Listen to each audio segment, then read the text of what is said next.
Wow, guys, I can't even believe it. There was no indicator on the live about when it was gonna end. So I'm a little bit vexed. I had to jump back on. So hoping you guys can jump back on.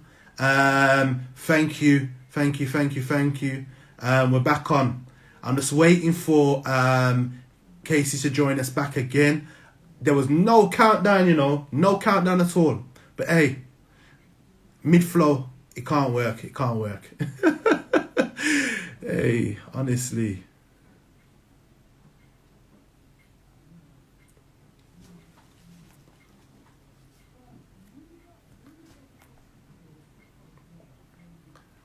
Let me wait for my guy to come back in.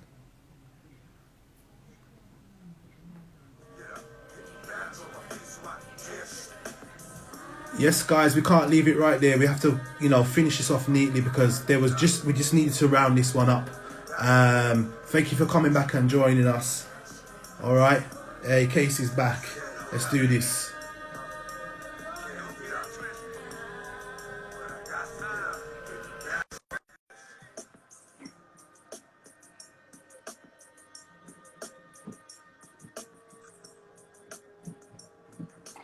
Casey, you're back. You're back. You're back. You're back. Yeah.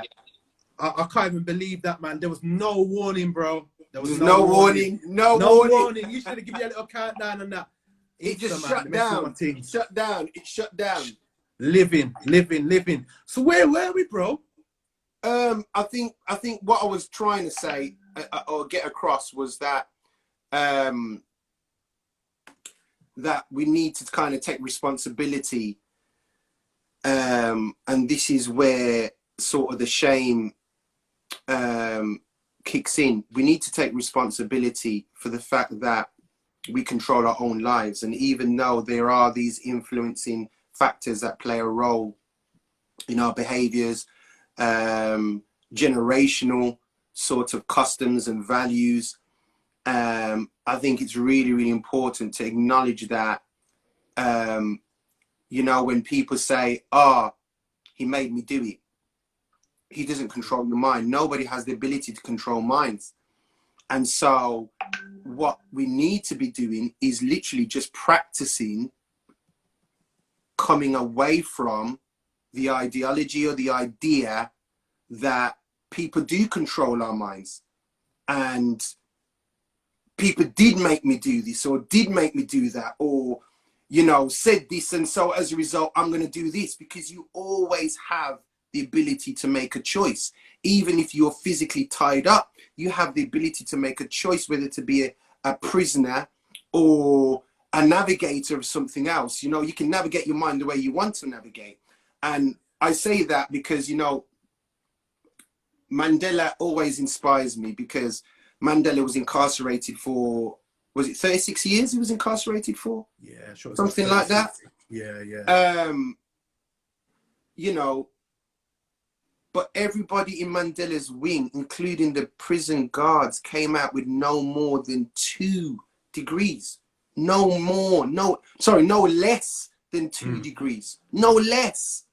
So you can choose to be what you want to be. And there's too many people out there that make an informed choice to be something else other than what the circumstance or the environment manipulates them to be. Yeah? Nat Turner wouldn't have stood up if he allowed the circumstance to manipulate him to be a slave for the rest of his life. So I think we need to take from those role models and recognize that we can make a choice, and it is just about just saying it as it is. Sometimes if you don't have the words, just say it as it is and say, look, I'm not sure how this is going to come out, and if you get it wrong, you get it wrong. Just apologize. Yes, I hear that, bro. I hear that. So, Casey, bro, we can talk all day long because we have conversations like that. It's just like that. Do you know what I mean? I don't know where the hour's gone. I was Honestly, so nervous. I was so nervous about coming on. I know. So nervous about coming on. Like, oh my God.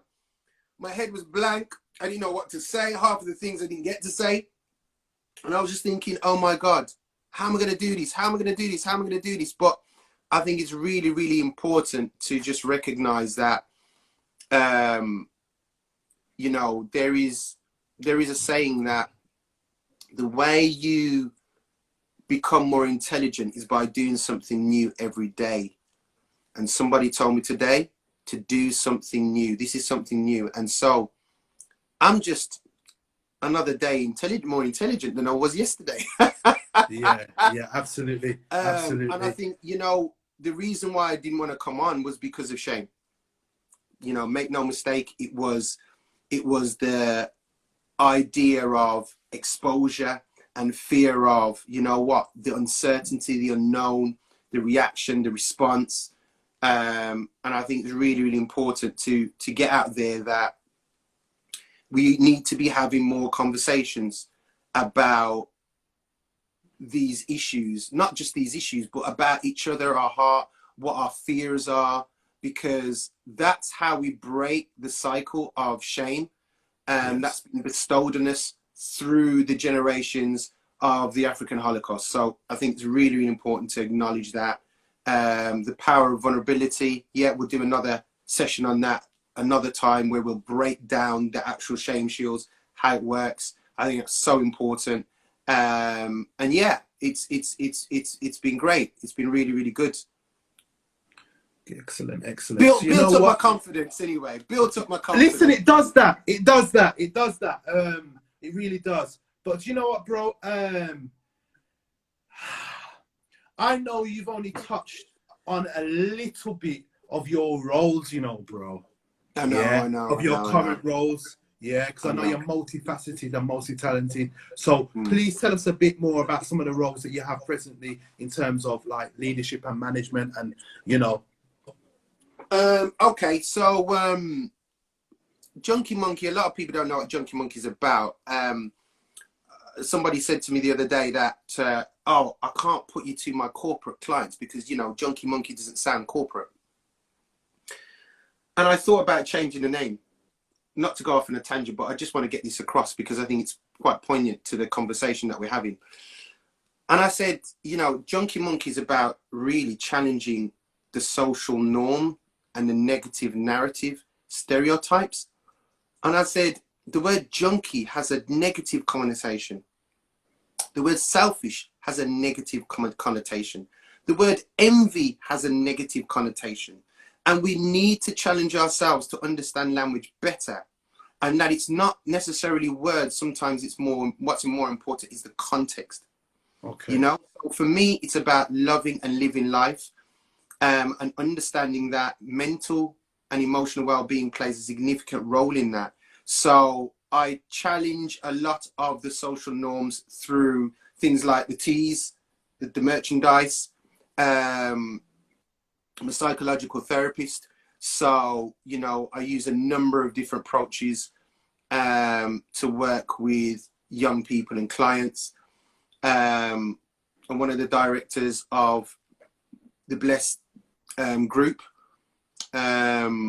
which deals with anything from education, an innovative space that's safe for people to express themselves, to looking at almost a multifaceted approach to community enterprise and organizations, which could include activists on top of that.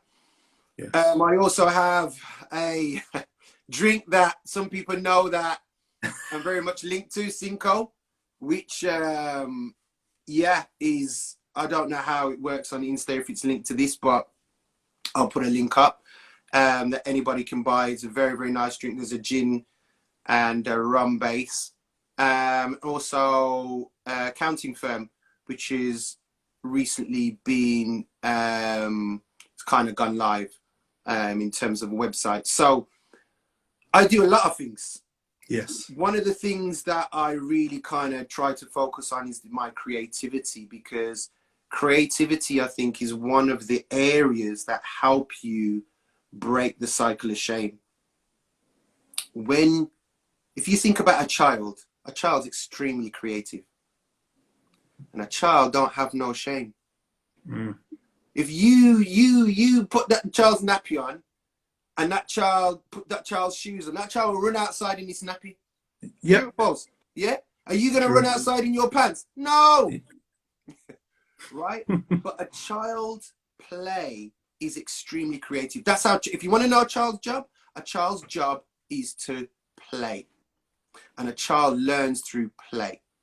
And so having that creative ability, and everybody has creativity. If somebody says, oh, I'm not creative, they're lying to themselves. They haven't explored, you know? These people that say they're not creative, they end up baking some wonderful cakes. They end up making some wonderful food. They think creative is all about arts and crafts. That's not about art. I also paint. So, you know, I do lots of things. But yeah, I mean, it's just, I try to stay in touch with my creative side. And I think that's one thing that has always been paramount for me, keeps me sane. And yeah, that's how I've been able to launch these businesses. You could say it's entrepreneurial. I don't really call it that, but you know, hey, I just try to stay humble. Yeah. Now it was important for me to pull that out of you because I know you're one of them guys that whatever you seem to touch your hand to, you produce. You just produce the goods, right? And also in terms of that, I also wanted to pull out the fact that around the issue of how important self-care and creativity and having an outlet is for you to achieve that balance, because it's your role, which is quite a heavy role, taking on the emotions of others. You need to have an outlet. So the fact is, that is for me, I just wanted to hear that, and I know that you're a very active guy like that. Do you know what I mean? Well, a few people kind of think, you know, can you hear me? Yeah. Can you hear me? Yeah. A few people kind of say, you know, I can be a bit crazy and a bit out there. You know, I do some extreme sports from time to time. And I think that's always been my outlet. You know, I'm a child of 4, you know, and you know, what a lot of people don't know, I live with addressing poor mental health on a daily basis. It's something that runs in my family, and it's something I have to challenge myself. And one of those things is just being really active, developing self-awareness tools for myself, not for others, just for myself. Like you say, having outlets, doing mindfulness, you know, and many other things, you know. So I think it's really, really important. Self-care. I haven't been great at it for the last week and a half. I've been eating 2 meals a day, 1 meal a day some days. And, you know, some people say I've lost weight. But, yeah, I think it's really important to maintain self-care. And I do mindfulness wherever I can. I think that's really, really important. But yeah, it's I think what's really, really key of late is connecting with like-minded people. Yes. And those that are thinking the same, and running to them sometimes when you just need a little bit of a retreat. Because it's really, really key to propelling forwards and revisiting those areas where it can be a strain on you, though, some of those relationships, because everybody struggles, you know. I think Richard's just put building self-resilience, which is, yeah, it's really, really key to your resilience. So yeah, I don't think it's about shunning those people. I just think it's about retreating, you know, building up each other, and then going back out. As you would always say, you're back on the plantation. You always make me laugh when you say that, especially with the plants in the background. Yes, bro. But you see something, man. That I think, you know, we spoke about a lot of things. We spoke about character assassination. We spoke about emotional availability. We spoke about self-awareness being a massive part to being in tune with your emotions. We spoke about how language discourages emotion. We spoke about how emotional well, this is what I want to talk about. In fact, I'm going to, just thinking about how emotional decisions can be disastrous and how this can make impact many facets of our life. So you know what, sometimes me as a man, I pick when I respond. Sometimes I say silent, because I know if I say something, if I say fair, yeah, I'm going to get fire back. Yeah. So it doesn't make sense. I'll just say, you know what, I'm just cool and come back through it. Also making decisions when it comes in terms of like finances, like many people will do things like, you know what, retail therapy. Yeah. So sometimes, people will go and spend and they'll get themselves in and, they'll do emotional spending, emotional drinking, emotional eating. You know what I mean? Our emotions impact every single area of our life. And I just wanted to kind of summarize that really, Case. Do you know what I mean? And you seem to be tripping at the moment. But hey, really, this is a massive subject, right? And we could go on for ages. It is a massive subject. Massive subject. But for me, Case, what I'm thinking is, again, if you could just tell the people where they can find you.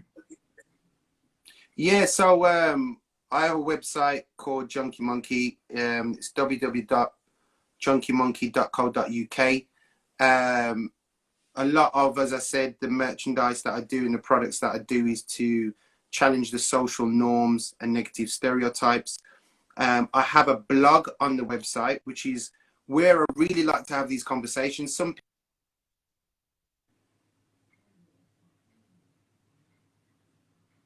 we're doing. So some people feel it's better to write, but I really, really, really want to promote that ability to self-express. Yes. And writing can be quite cathartic and quite therapeutic. So I think it's really important to, if anybody goes in my blog, they'll see a very, very heartfelt depiction of me growing up, my life at home, my sister was kind of cautious about what I was putting out because some of the stuff was really personal. However, yes. I felt, I explained to her that I felt the need to put that out because for me, it was about getting that emotional release. And it's also about trying to get others, being vulnerable promotes being vulnerable. If you walk yes. into, what do you used to call that place on Sorrow Road again? What do you used to call that place on Sorrow Road again that you go to? Begins with B. If you go into a bar, you go into a club and everybody's got their chest puff out. Yes. What are you going to do? You're either going to puff out your chest or you're going to walk back out because you're going to say, this environment's not for me, right? But if you go into a place and it's warm, it's inviting, and everybody's sharing their emotions, it's more likely that you're going to spill the beans. So vulnerability promotes vulnerability.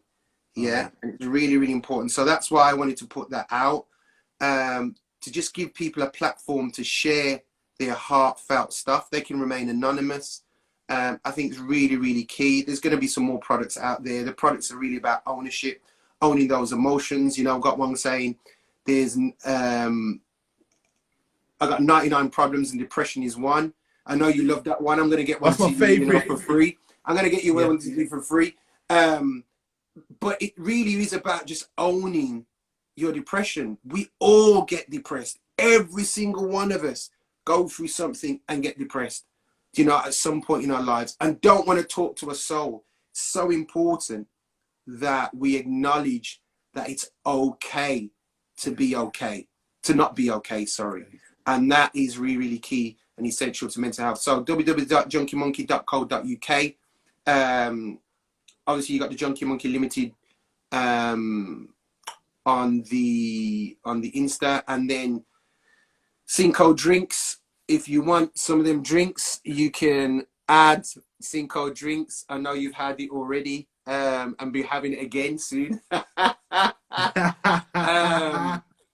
Yeah, and if anybody wants accounting, we have It's As Easy As 123.co.uk for small and medium businesses.